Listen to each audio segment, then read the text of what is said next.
Hello and assalamualaikum সবাই কেমন আছেন? Welcome back to my channel. This is the official Hussein family and I'm Sonia. আজকের রেসিপিটা আমার পার্সোনাল একটা রেসিপি। আমি আজকে আপনাদের সাথে নান ব্রেড বানাবো আর এটা হচ্ছে ফ্ল্যাট নান ব্রেড। ফুলা নানটা না, এটা হচ্ছে ফ্ল্যাটটা। আর ফ্ল্যাট নান বানানোর জন্য যা যা লাগে ইনগ্রিডিয়েন্টসগুলি আমি সব আমার লিঙ্কে দিয়ে দিয়েছি আমার ব্লগে। সো লিঙ্কটা ডিসক্রিপশন বক্সে দেওয়া আছে, ওখানে গিয়ে ক্লিক করলে পুরো লিস্টটা পেয়ে যাবেন যা যা লাগে। আর এখনও যারা করেনি ডেফিনেটলি আমার চ্যানেলটা লাইক, কমেন্ট অ্যান্ড সাবস্ক্রাইব করে দিন। সাবস্ক্রাইব বাটনের পাশে একটা বেল আছে, ওটা চাপ দিয়ে দিন অ্যান্ড সবসময় নোটিফিকেশন পাবেন আমার নতুন নতুন ভিডিওস যখন আপলোড করি। এখন চলেন দেখি আমরা কী কী লাগে এই নান ব্রেডটা বানাইতে।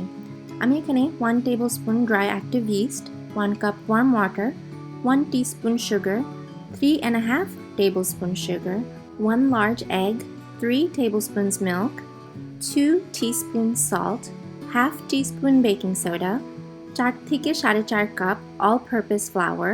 নান ব্রেড বানানোটা খুবই সিম্পল। আপনি একটা বোলের ভিতরে আপনার ইস্টটা পানির সাথে আর 1 টিস্পুন সুগারের সাথে মিশায় একটু 10 মিনিটের জন্য রাখবেন।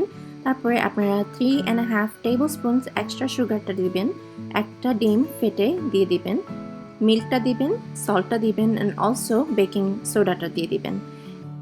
আমার সাথে তো কিচেনে সবসময় একজন হেল্পার থাকে, ওটা তো আপনারা মনে হয় এখন বুঝে গেছেন।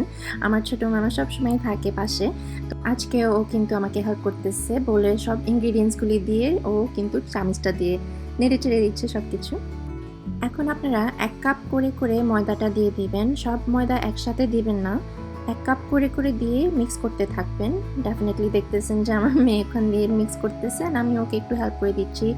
আমার এই রেসিপিটা একদম ফুল প্রুফ, এটা একদম ননস্টিক হবে অ্যান্ড আপনারা যদি চান একটু অল্প করে যখন বেলবেন রুটিটা তখন একটু করে হালকা করে ময়দা দিয়ে দিতে পারেন আপনাদের যে বোর্ড ইউজ করতেছেন, যে সারফেসের উপরে রুটিটা বেলতেছেন ওখানে, বাট এমনি এক্সট্রা কোনো ময়দা লাগবে না। এটা অ্যাগেন আমি বলতেছি 100% গ্যারান্টিড, আপনারা নিজেদের চোখে দেখবেন যে এটা একদম ননস্টিক একটা রেসিপি।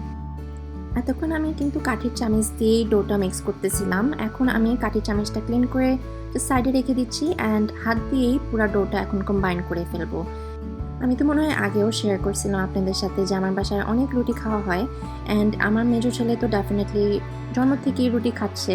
ও কিন্তু ভাতের টেক্সচারটা কিন্তু টলারেট করতে পারে না। এটা হয় প্রায় অনেক অটিজম বাচ্চাদের হয় এরকম, যে অনেক খাওয়ার ইনটলারেন্স, খাওয়ার যেই টেক্সচারটা, ভাতের দানার যেই টেক্সচারটা ওটা ওরা সহ্য করতে পারে না। সো আমার বাচ্চার ওটাই সমস্যা, যে ও ভাতের যেই টেক্সচার ওটা ওর মুখে ওটা ওর ভাল লাগে না।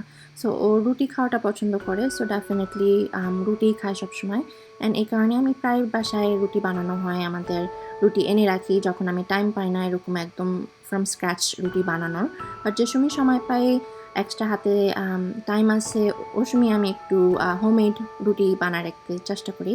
অ্যান্ড এই নানটা খুবই ইজি অ্যান্ড খুবই মজাদার, অনেক কিছুর সাথেই ভালো লাগে, গরুর মাংসর সাথে, তারপর চিকেনের ঝোল সাথে, আমার বাসাতে প্রায় চিকেনের ঝোল থাকে, সো ওটার সাথে অনেক মজা হয়।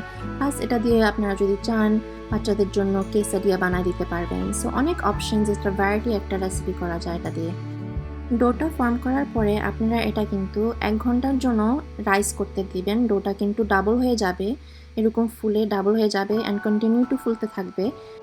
1 ঘন্টা পরে আমি এখানে একটু গার্লিক পেস্ট দিয়েছি, অলসো একটু এক্সট্রা গার্লিক পাউডার দিয়ে দিয়েছি অ্যান্ড এই জিনিসগুলি আমি ডোটার সাথে কম্বাইন করে দেব।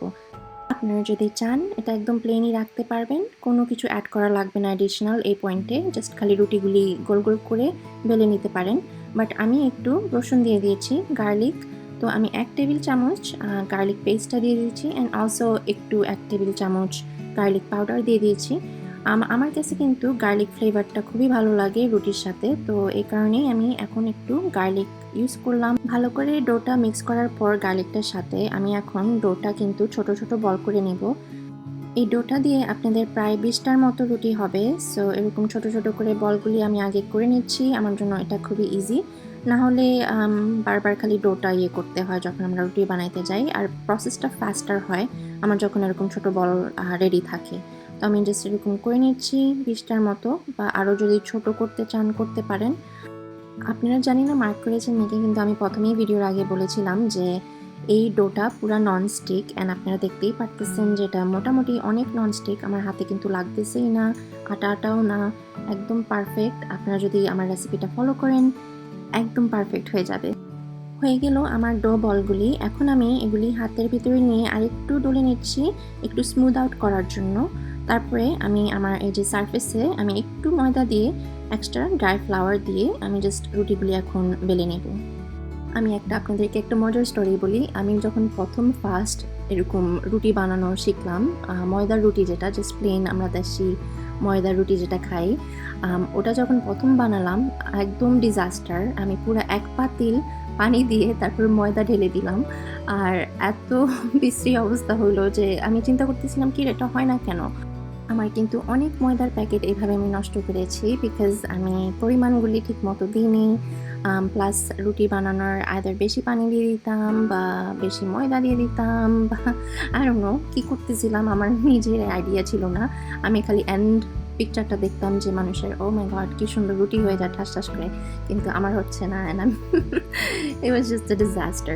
সো লং স্টোরি শর্ট, রুটি বানানো হয়েছে একটা প্র্যাকটিসের ব্যাপার, অ্যান্ড প্র্যাকটিস করতে করতে করতে গিয়ে এখন আমি রুটি বানানো একদম এক্সপার্ট না, বাট ডেফিনেটলি এখন একটু রুটি বানাইতে পারি। এখন আমি একটা একটা করে প্রত্যেকটা রুটির ডো বলগুলি আমি এখন জাস্ট রুটি এভাবে বেলে সাইড করে রেখে দিব, অ্যান্ড এগুলির মাঝখান দিয়ে কোনো লাইক কাগজ পার্চমেন্ট কিছুই দিতে হবে না, বিকজ লাইক আই সেড এটা খুবই ননস্টিক একটা ফুল প্রুফ রেসিপি। এরকমভাবে সবগুলি রুটি কিন্তু আমি বানাই নিচ্ছি। এখন বানানোর পরে আমি যেটা করব, আমি এই রুটিটা কিন্তু ওভেনের ভিতরে দিব, অ্যান্ড আমি ওভেনটা প্রি হিট করে রেখেছি 350 ডিগ্রিজে। আর আমার ওভেনের ভিতরে আমি একটা পিৎজা স্টোন পাথর দেওয়া আছে যেটার উপরে আমি পিৎজা বানাই, ওটার উপরেই আমি এই নানগুলি কুক করব। এই নানটা আপনারা যদি চান গ্রিলেও কুক করতে পারেন, বা আপনাদের তাওয়াতে যদি কুক করতে চান ওখানেও একটু রেগুলার রুটির মতো উল্টা নিতে পারেন। বাট আমার কাছে মনে হয় যে যেই কনসেপ্টটা এই নান ব্রেডের, নান বেসিকলি ওভেনের ভিতরেই হয়, একটা তন্দুরের ভিতরে, তো এই কারণে আমি একটা ওভেনের ভিতরেই আমার এই নানটা করতেছি। আমি এখন ওভেনের ভিতরে জাস্ট 2 মিনিটের জন্য এক পাশ করে, সো টোটাল 4 মিনিটস, 2 মিনিটের জন্য আমি জাস্ট রুটিগুলি দিয়ে দিচ্ছি, আর বেশি কিন্তু লাগবে না। ওভেনটা খুবই হাই হিটে আছে, লাইক আই সেড 350 ডিগ্রিজে আছে, অ্যান্ড এটা অনেক গরম, আর রুটিগুলি একদম মোটামুটি পাতলাই, তো বেশিক্ষণ লাগে না। তো এরকম যখন একটু বাবলস হয়ে আসে এক সাইডে, জাস্ট ফ্লিপ করে আরেক সাইডটা একটু এইভাবে কুক করে নিলেই হয়, অ্যান্ড এই যে হয়ে গেল আমাদের নান ব্রেড। আশা করি আপনাদের এই ভিডিওটা ভালো লাগলো, অ্যান্ড ভালো লাগলে ডেফিনেটলি লাইক করেন, কমেন্ট অ্যান্ড সাবস্ক্রাইব করেন আমার চ্যানেলে, অ্যান্ড ডেফিনেটলি শেয়ার করেন সবার সাথে। And like I said this recipe, এই রেসিপিটা আমার ব্লগে পাবেন, লিঙ্কটা ডিসক্রিপশন বক্সে দেওয়া আছে, একদম অল দ্য ইনগ্রিডিয়েন্টস মাপ মতো আর স্টেপ বাই স্টেপ কী কী করতে হবে সব লিখে দিয়েছি আপনাদের জন্য। তাহলে আজকের জন্য বিদায় নিচ্ছি, সবাই ভালো থাকেন, খোদা হাফেজ, বাই।